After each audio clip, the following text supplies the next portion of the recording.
kanyang success. So we're gonna be opening po the floor for our questions. But please take due note po, no? Na, okay, there you go po. I'm Romel Placente. I'm sorry. Here po ang Hindi na ako ating mag-mic. mic. There po. Bakit? Ayaw naman kitang sigawan mo. Rod, paano pag-aantay yung ginawa mo? Nyo, bago mag-finals. Nagkaroon ba kayong sugat-sugatan kasi nakita yung hagis-hagis, lalo dance up nyo ni Glyza. Diretso yung pa, yung ano, gano'n, di ba ang nila? Dasari ra. Hello Tito Romel. Tito Romel, ano pa lang yan, Anime Days, kasama na namin yan. And palagi nakasupport yan si Tito Romel. Ang paghahanda na ginawa namin, Tito Romel, ano talaga, 1 week kami, hard work talaga na everyday kami, nag-rehearse ni Dasuri. Kasama yung coach namin, si Coach Maki QB na siguro 6 hours a day, talagang nagre-rehearse kami. Nililinis namin yung sayaw namin simula umpisa hanggang dulo, yung steps nililinis namin, yung liftings, kung paano yung atake na nagagawin namin, pinag-uusapan namin. Kaya siguro pagdating nung show, para naging automatic na lang lahat na nagawa namin. Pero tama ka rin, Tito Romel, talagang si Dasuri nagkaroon ng mga nampasa. Tapos ako din, syempre, hindi maiiwasan. Medyo sumasakit din talaga yung katawan natin kasi bugbog din talaga sa ensayo, sa lifting. Kaya nga sobrang nagpapasalamat ako kay Lord. Kasi nagawa namin yung dance perfect nung mismong laban. Kasi nung technical rehearsal, hindi ko nasabi, hindi namin natapos yung dance ng technical rehearsal kasi meron akong lift na ginawa kay Dasuri na muntikan ko siya mahulog. Pero, syempre, ayoko naman mangyari yun. Kaya, pinilit ko talaga na mabuhat siya. Ang important pa rin kasi, yung safety ng tao, yung safety namin dalawa. Sabi ko nga, hindi natin magagawa ito ngayon, pero mas important yung bukas. Mapaperfect natin to bukas. So, yun po. Yun po yung story. So, andun yung moral support ng kapatid mo, si Rayber, andun si Dayan. Naisip mo rin ba na sana andun yung parents mo? Oo Kasi naman. di ba, teka lang. Teka, sabi ko. Kasi di ba meron kang siya na parang dinedicate mo sa mama Opo. mo? Actually, Tito Romel, kaya confident din ako palagi. Yun kasi yung lagi ko iniisip yung mama and papa ko in heaven. Siyempre gusto ko na maging proud sila sa akin. So yun yung inspirasyon ko talaga. Kaya nga nung nandun sila Rayber, si Dayan, si Isabela, si Joaquin, yung pinsan ko, sumobrang lakas yung katawan ko. Parang nga ako nag-Super Saiyan Road yun kasi gusto ko ibigay yung best para sa kanila. Ang nangyari nung competition, syempre gusto ko may pakita kung gaano kami kagaling. Pero nung nandun yung family ko, parang nagpo-perform na lang ako sa bahay na ito yung daddy nyo. Kasi ito yung moment na gusto ko maging proud sila sa akin na paglaki nila, uy, daddy ko yan, yung champion. Tapos yung wife ko, nanonood si Rayber, alam ko na magiging proud sila sa akin. So pinagbutihin ko talaga at binigay ko yung best ko. So binalatuan mo ba sila Rayber? Sana panalunan mo. Hindi ko pa po nakukuha. Pero syempre automatic yan kasi after nag-treat po ako sa Taiwan ng birthday ko. So tinreat ko yung family ko sa Taiwan vacation po namin. Hindi mo pa nakuha. Pag nakuha mo, alam mo gano'n. Sa totoo lang, Sa tingin mo? magiging honest po ako. Ako po yung nagturo kay Rayber sumayaw. Hindi, alam ni Rayber yan. Okay. Pero sa ngayon po, mas magaling po sa akin si Rayber kasi all around din talaga yun. Tsaka bukod sa matangkad siya, napakalinis niyang gumalaw, graceful. And syempre sa all-out Sundays niya, mas trained siya and mabilis kumuha ng steps. And ang tawag ko doon kasi kay Rayber King kasi hindi lang siya magaling sumayaw. Nasa kanya lahat, magaling sumayaw, magaling umarte, tapos ngayon nag-host pa. Kung ano yung gusto niyang pasukin, nakakaya na nag-excel siya. Kasi nga nagigitara, nagpapiano. And gusto ko lang din pala mag-thank you sa manager ko, si Boss Vic. Hi, boss. Yan, manager namin ni Rayber. Gusto ko lang din ikwento sa inyo, si Boss Vic, yung naghikayat sa akin, Ron June, gawin natin to.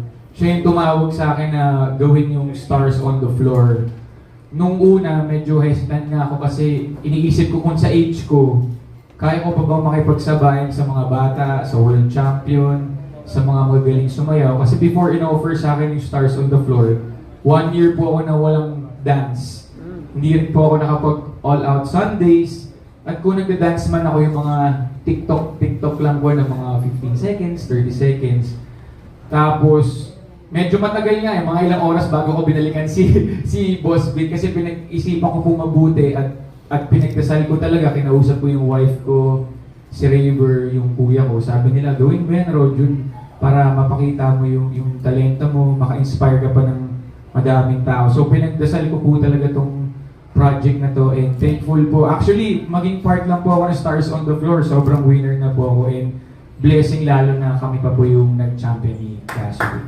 Congrats! Ano yung difference before? Mas nahirapan ka ba ngayon? Actually, Ate Mildred, yung You Can Dance kasi ballroom. So fusion siya ng hip-hop and ballroom. Nung time na yun, hindi kasi talaga ako nagbo-ballroom, hindi ako marunong. Siyempre sanay kami nila River Anime Days, hip-hop talaga yung alam namin na dance. So bago para sa akin yung You Can Dance talaga kasi pag yung mama ko kasi magaling talaga mag-ballroom. Pag sumasama ako sa mama ko mag-ballroom, hindi ko magawa, ang tigas ng katawan ko. Yung mama ko kasi graceful sumayaw. No, ang nakakatawa kasi sa story ng You Can Dance, sabi ng mama ko, anak, bakit ka ba sumali dyan? Hindi ka naman marunong mag-ballroom. Tapos sinabi ko sa mama ko, Mama, basta manood ka, supportahan mo ako. Ako magti-champion dyan. Sinabi ko yun kay mama. Kaya nakakatawa nung You Can Dance. Andun din si mama nung time na yun. So naging proud siya na ako yung nag-champion sa You Can Dance.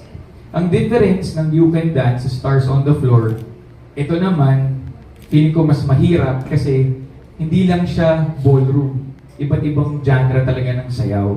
So new challenge for me after 18 years.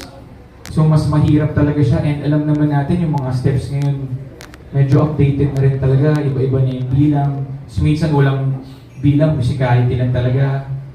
So respeto rin pala ako sa lahat ng mga coaches kasi kada genre na ginagawa namin, iba-ibang coach na tuturo. Yung talaga nag-excel dun sa genre na yun. So, thankful din ako sa team ng Stars on the Floor sa mga coaches. Dahil hindi nila kami pinabayaan kahit na mahirap talagang tinaga kami para makuha namin yung steps. Isa dun sa mga performances na talagang sobrang bumilib ako, yung naka-blindfold kayo. Diba? Oo, Ate Mildred. Oo, isa, parang ang husay, siguro kung hindi kayo ganun kahusay na dancer, napakahirap gawin yun. So, paano yung motivation mo? Paano kayo nag-uusap ni Dasol? Actually, Ate Mildred, ako din. Nabilib din ako sa sarili ko eh. Hindi ko nga alam hanggang ngayon kung paano namin nagawa ni Dasri yun. Kasi yung blindfold talaga, walang kahit anong daya. Wala talaga kaming nakita ni Das. Pero sabi nga namin ni Das, ito yung make it or break it namin. Kasi pag hindi namin nagawa to, mababa yung score namin. Pero pag nagawa natin to, makikita ng mga tao kung paano tayo na nagawa natin yung dance, natapos natin because of us, because of the both of us. Dahil talagang meron kaming chemistry, connection, at kung paano namin naririnig yung music kasi wala po talaga kaming makita. And nung rehearsal, grabe, nandun nga sila Mr. M, sila Direk Miggy, sila Direk Pau, yung mga staff, kinabahan sila for us. Kasi nung rehearsal, may time na hindi kami nagtatakbo ni Das. As in, inuulit namin from the top. Tapos pag may part na naghihiwalay kami ni Das, halata yung kinakapa ko kasi wala akong makita. So yung dance parang kinakapa ko si Dasri. Pero nung mismong performance na namin, nakakilabot. Hanggang ngayon, kinikilabutan pa rin ako kasi naging perfect na naman yung lahat. Kaya yun yung thankful ako everyday kay Lord. Kasi pag rehearsal, hindi namin nagagawa kahit yung mga lifting, hindi na po perfect. Pero pagdating ng show, napo-perfect talaga. So yun yung thankful ako kay Lord. Kasi alam niyo naman, dance competition to, kahit gaano kayo kagaling, isang mali lang, isang maling lifting, isang maling step, pwede hindi kayo yung manalo. So yun po. Actually ako naman, on and off camera, nagsusupport ako sa mga bata, sa mga future stars natin. Kasi alam ko yung hard work, yung pinagdadaanan ng mga bata ngayon. Kasi yung mga bata ngayon, di ba mabilis sila ma-pressure na kailangan magawa tong. Ang sa akin kasi palagi ko lang sinasabi, enjoy nyo lang yung journey kasi mga bata pa kayo at along the way madami kayong matututunan. Ganoon naman kami ni River parang supported kami sa mga bata kasi pinagdaanan namin yan, nag-start kami na bata kami ni River. Hindi naman kami perfect na nag-start kami. Hindi naman kami dito kagaling agad. Kasi naniniwala ako ngayon nga at 38, parang mas bumalik pa ako eh. Sabihin, mas madami pa akong pwedeng matutunan. So, kailangan na lagi willing ka to learn, willing ka to adapt. Speak ng pagiging mentor, napanggit ka rin po na ikaw yung mentor kay River. So gusto niyo rin po bang kayo magturo when it comes to dancing sa mga anak po ninyo kayo kay Isabel? Siyempre, automatic na yan. Hindi lang ako, pati yung wife ko si Dayan Medina Ilustre. Kasi madami ang hindi nakakaalam, pero ano yan, sikat dance troupe champion yan ng Miriam. Tsaka nung You Can Dance, pinagbigyan lang ako niya kasi na-inlove na sa akin. Baka siya yung champion. Yan, tsaka gusto ko naman pasalamat sa wife ko kasi sobrang supportive talaga niya. And nung nanalo ako, umiyak din yan kasi alam ko yung love niya sa akin. Kasi siya yung nakakakita na pag umuwi ako sa bahay na, ang sakit na likuran ko, pag gumigising ako, may stiff neck ako, sakit ng braso ko. Sila ni River, yung kuya ko, si Kuya Omar, yung papalakas ng loob ko. And syempre yung mga kids ko, si Isabela, marinig lang yung Stars on the Floor, pumapalakpak na yan eh. Stars on the floor. Ayun, nag-clap po. Isa pa. Stars on the floor. Ayun. Tapos si Joaquin naman, kasi minsan umuwi ako mga 12 na, hinihintay ako niyan. Tapos sa sala namin, hindi pa ako kontento sa rehearsal dahil siyempre gusto ko nga ma-perfect sa day nung laban. Nagre-rehearse pa ako niyan. Sabi ni Joaquin, what are you doing? Sabi ko, Joaquin, I'm just practicing my contemporary dance. Kaya pag sinabi ko, Joaquin, do the contemporary dance, nag-slide din nga, umiikot-ikot. So nakikita rin ako ni Joaquin. So siyempre, sa future sigurado na yan dahil tuturuan ko yan sumayaw, kumanta lahat na. Okay. Thank you. Career mo at saka sa personal life mo. Ako, hello, important din sa akin yung win na to. Kasi parang statement to na after 18 years, nandito pa rin si Roger Cruz. Na makikita niya na grabe, nandun pa rin yung heart ko. Kasi pag meron naman project ko na in-offer sa akin, binubuhos ko po talaga yung heart ko at binibigay ko yung best ko. Yung mga comment nga ng tao nakakatawa eh. Matagal na yung champion pero after 18 years, siya pa rin yung nag-champion.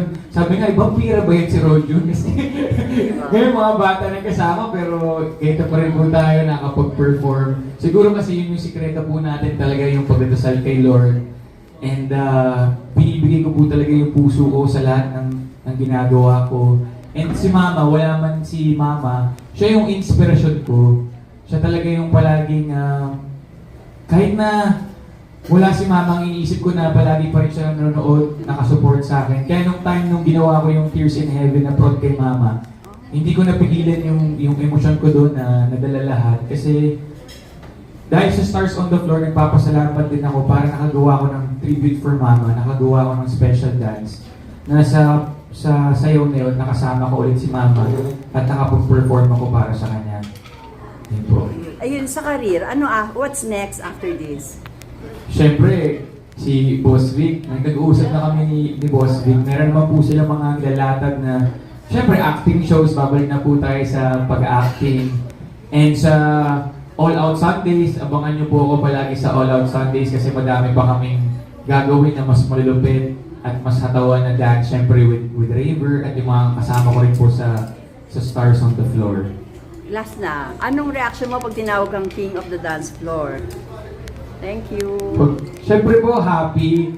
Masarap po sa puso na appreciate ko po yun. Pero humble pa rin po ako. Kasi lahat ng blessing, lahat ng talent galing kay Lord. So nagpapasalamat ako kasi hindi ako tatawagin ng king, hindi ako tatawagin ng champion, kundi dahil kay Lord. So lahat ng talento na meron ako, lahat ng glory, lahat kay Lord po. Thank you.